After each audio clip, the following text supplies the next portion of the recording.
Well, with the energy so far today, I might be preaching to the choir today about living your truth. So it's good to see everybody. It's good to feel the vibe.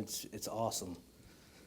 So we've been talking about kind of going through Jesus' teachings a handful of travels and experiences through Jesus. And today is kind of our last one of the series, and it's living the truth. And it's fitting that it comes to the end because we've been learning the ways of his teachings in the last several chapters of Aquarian, kind of in chronological order.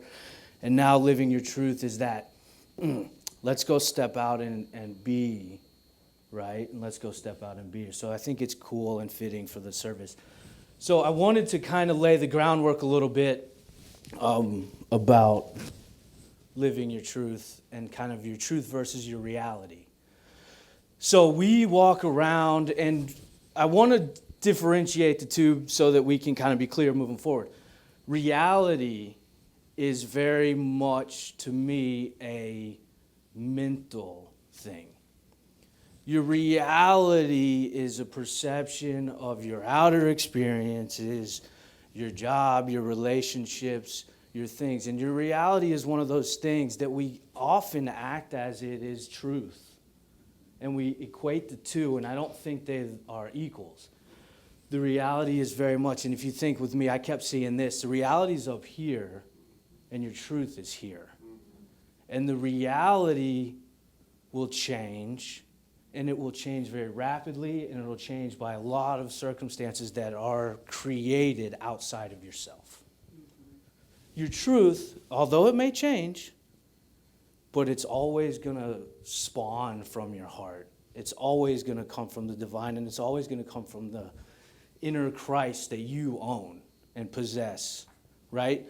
So we want to kind of differentiate the two because I think, and I'm with you, I'm with it, and maybe I'm the only one in here that does it, but we take our reality, which is our jobs, our wife, husband, kids, all of it, whatever you can think of, outer experiences we may have had in the past, and we kind of saddle up and wear it like a little coat, right?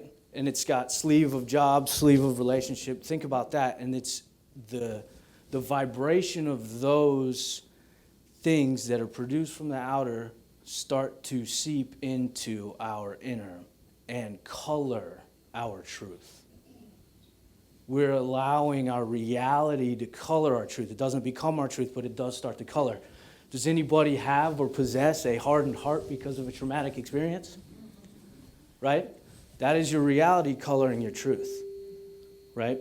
Your truth is now your heart, and it's in the expression, hardened heart. That's your truth. It's not your reality. So as we move forward in what we're talking about today, I really would like to kind of hang on to that idea of a theme you'll hear, and hopefully I don't say it too many times over and over again, but we try to want to get away from allowing our reality, our coat of our responsibilities and outer experiences to color our truth. We don't want the color to go outside in. Which way do we want the color to go? Inside out. We want our truth to color our coat. Good? You guys good with that? Okay. All right, so we want to talk about Ruth. You guys are familiar with Ruth in Jesus' walk? Let me find the right chapter. So Jesus has been teaching and doing a lot of stuff, and he's really kind of at the very beginnings of his ministry portion of which we're very familiar with through the New Testament, kind of going into that aspect. He's an adult of age. We've gone through the younger Jesus going and traveling around and learning all that. So he comes back to Bethlehem. I think that's really cool that he tells this story, and this story comes up when he comes home, because you'll see later he asks Ruth to do some things that sound very familiar. But I just want to read it so that we can be on the same page. And the chapter starts, it says, "With 3 disciples, Jesus went to Hebron, where he tarried 7 days and taught. And then he went to Bethany, and in the home of Lazarus he taught. The evening came, the multitudes were gone, and Jesus, Lazarus, and his sisters, Martha, Ruth, and Mary, were alone. And Ruth was sore distressed.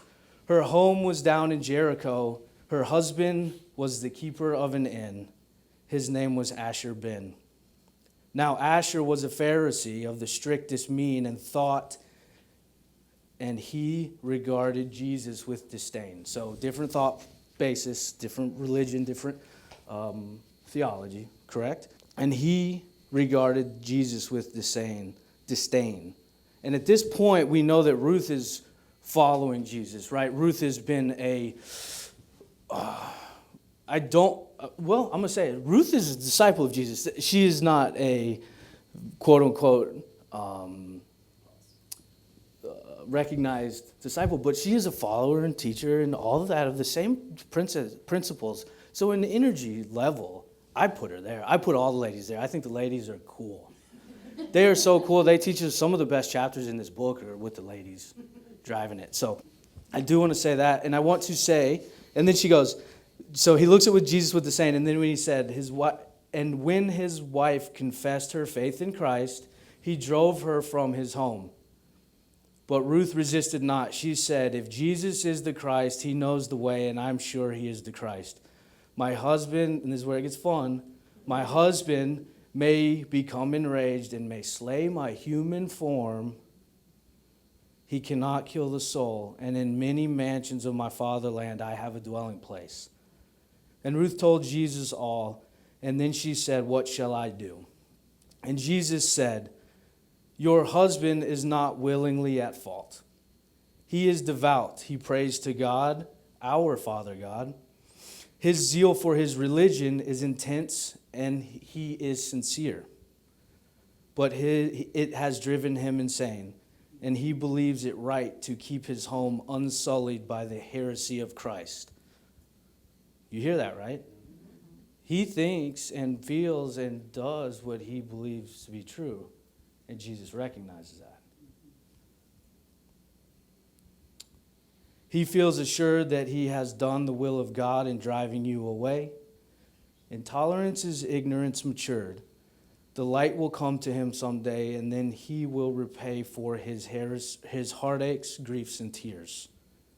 And Ruth, you must not think that you are free from blame. If you had walked in wisdom's ways and been content to hold your peace, this grief would not have come to you. It takes a long, long time for the light to break into the shell of prejudice, and patience is the lesson you need to learn. The constant dropping of water wears away the hardest stone. The sweet and holy incense of a godly life will melt intolerance much quicker than the hottest flame or hardest blow. Just wait a little time and then go home with sympathy and love. Talk not of Christ, nor of the kingdom of the Holy One. Just live a godly life, refrain from harshness in your speech, and you will lead your husband to the light. And it was so. Now, how cool is that? Right? First off, how much does sometimes we want to kind of back Ruth up. We want to be one of Ruth's girlfriends. Yeah, he ain't no good for you. Get out of there. He's no good. He's a dog. Right? But it's not the truth. It's not the truth. He has zeal for his beliefs, and of course, in that day and time, why wouldn't the man think he needs to drive the household stop process? You know what I'm saying? Why wouldn't that be the way? And so Ruth is Ruth is following Christ. She is following her truth. And it does not necessarily jive with her reality. So of course there's friction. Energetically, of course there's friction. But Ruth's first instinct is to take. So remember, our truth is driven through our divinity. It's our inner Christ, right? It is driven by that. So she takes her Christ, she goes like this, and she starts to run away with it. So she runs away with it to Jesus, her teacher, right, of this new Christ, this way of life that she wants to continue to live.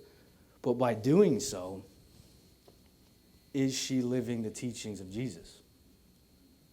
I don't know, you guys might be biblical scholars, but I'm pretty sure I don't remember Jesus ever saying, take your Christ and run away with it.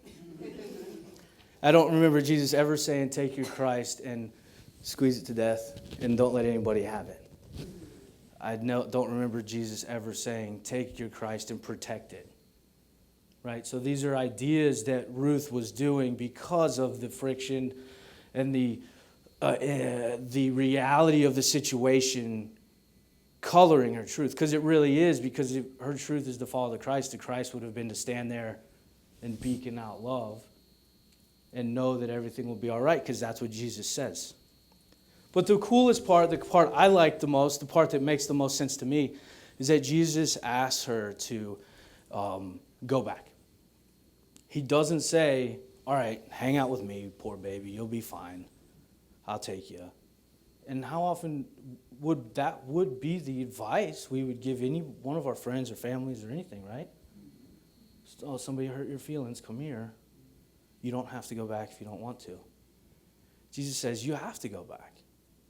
Because the light that Ruth gets to experience and gets to share cannot be shared if she doesn't go back. Right? And it's not about conversion. Because we know later Asher he sees Jesus heal somebody and he becomes a follower. He's bought in. Right? The story isn't about that. The story is taking your truth to situations you don't want to be in. But not that you don't want to be in. It's taking your truth to all of life. Not just the part that supports your truth. Does that make sense? So I think it's a really cool thing. We talk like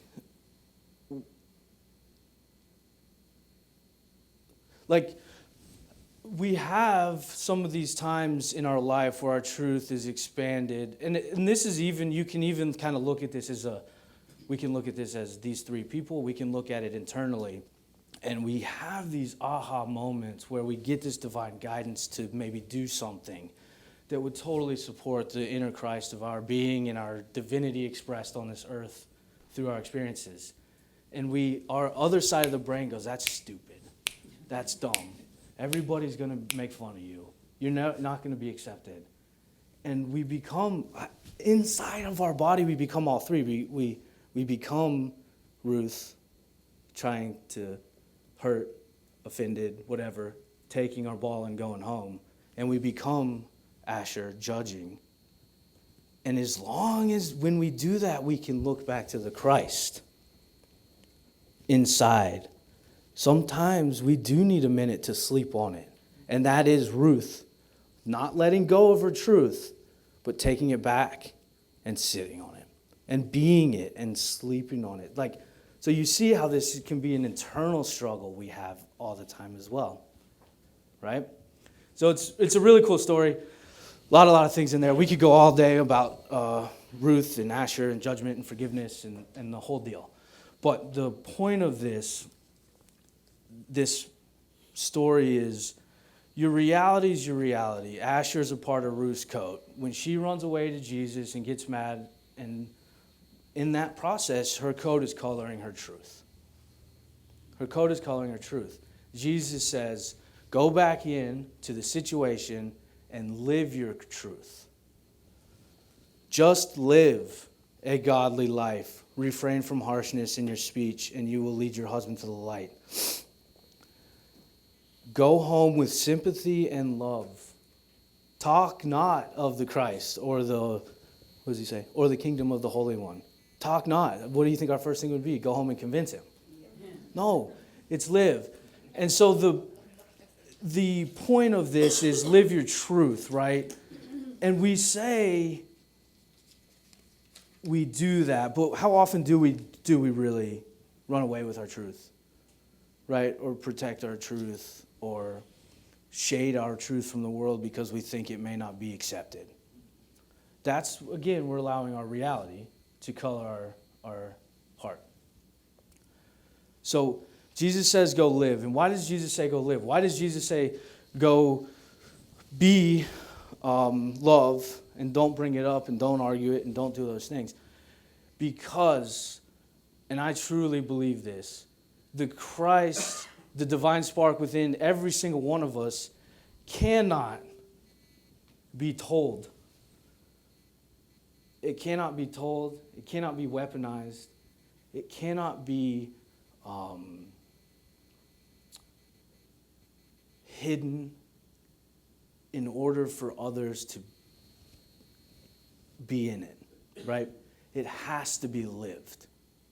The exponential power of the transformative power of Christ is crazy powerful when somebody is standing there living it, not talking about it and not trying to hide it.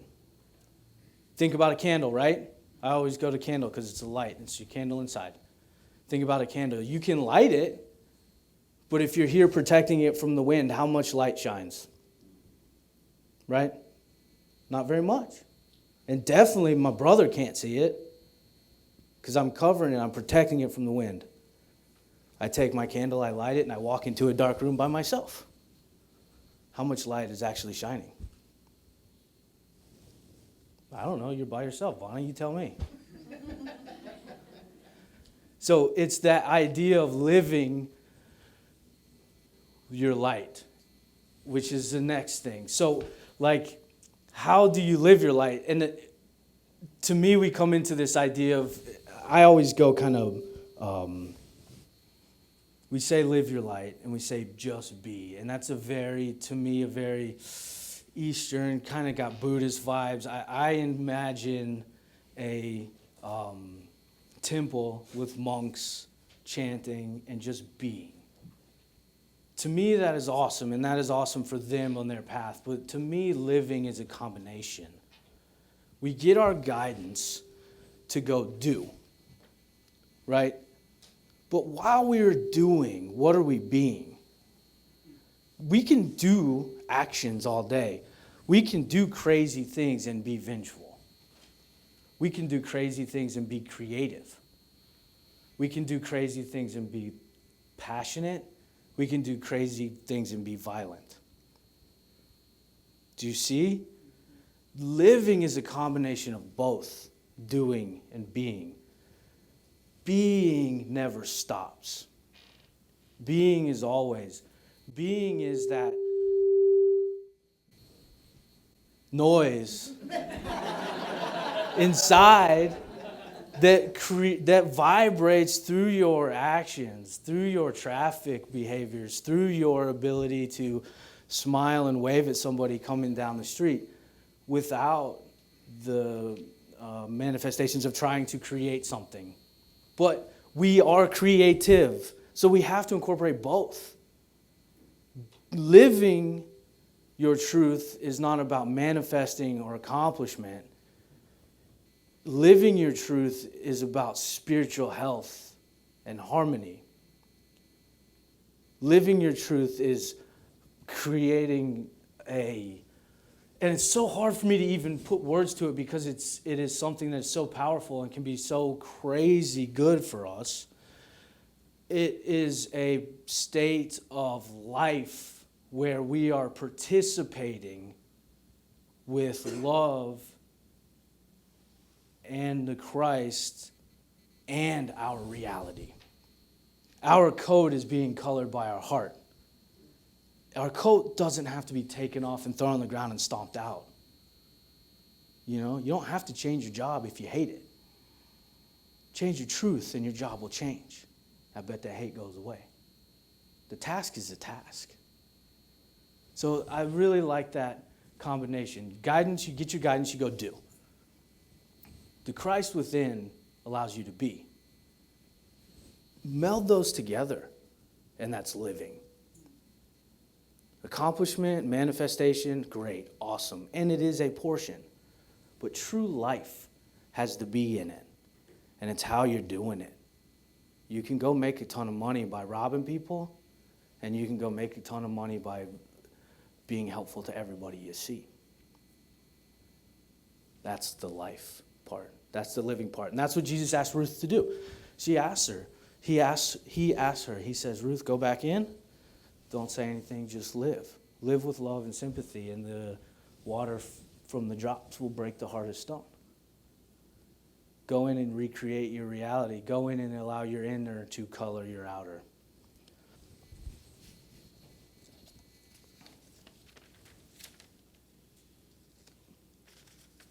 So I really like Ruth. I'm serious. I really like the girls.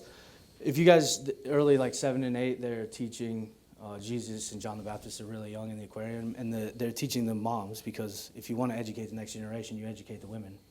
We know that, right? And they're really cool stuff in there. So I encourage you guys to go find the ladies and read their stories. They're very cool. But it's this aspect of, if we're not willing and able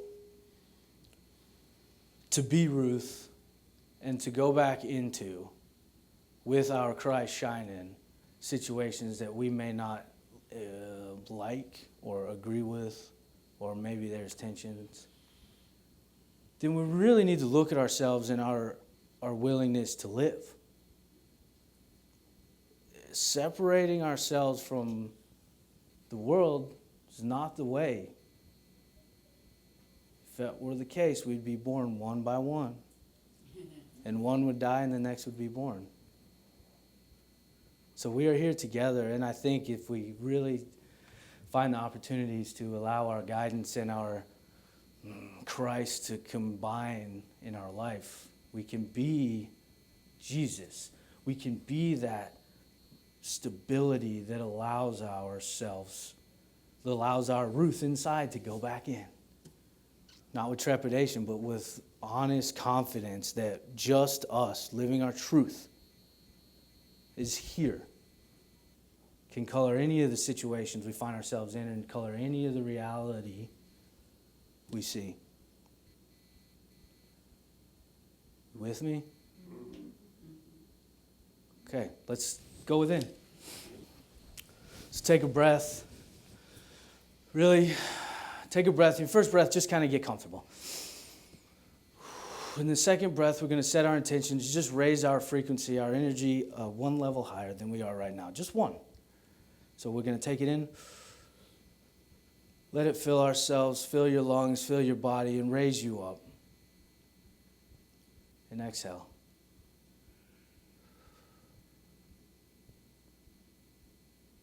God, in this space, we ask for divine guidance and healing.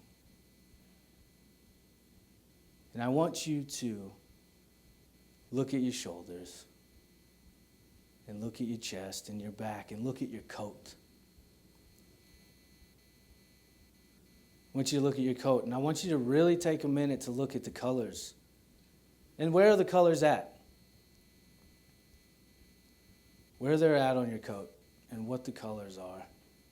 How does your coat feel? Is it heavy? Is it light? Is it hot? Is it cold? Really take a moment to breathe it and see it.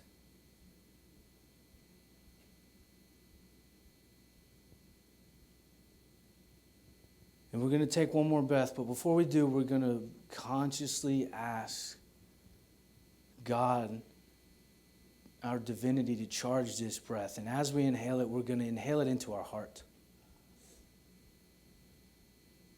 You ready?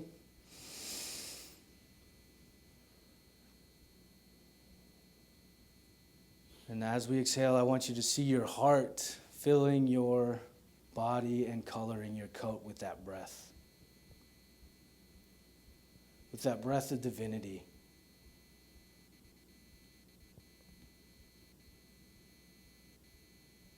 Charge it and fill that coat. And if it changes colors or gets lighter or gets warmer, now that we know what we're doing, let's do it one more time. And you do it on your own time. Ask God to send you and charge your breath with divinity and breathe it into your heart. Fill your heart and focus that breath out from your heart, through your chest, through your arms, into your coat.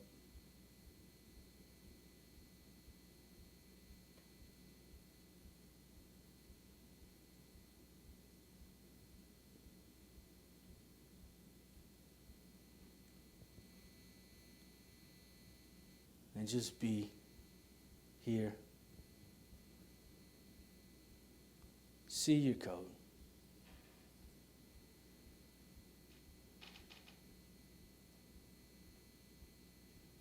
God, we give thanks for this experience.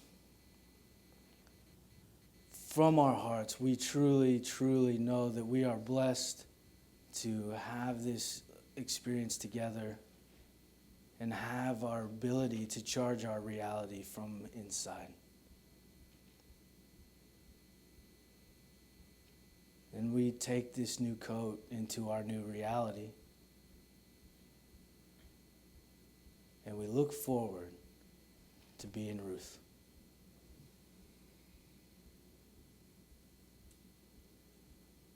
So it is. And you come back down, take another breath if you need it. Feel yourself in your chair. Enjoy your new coat.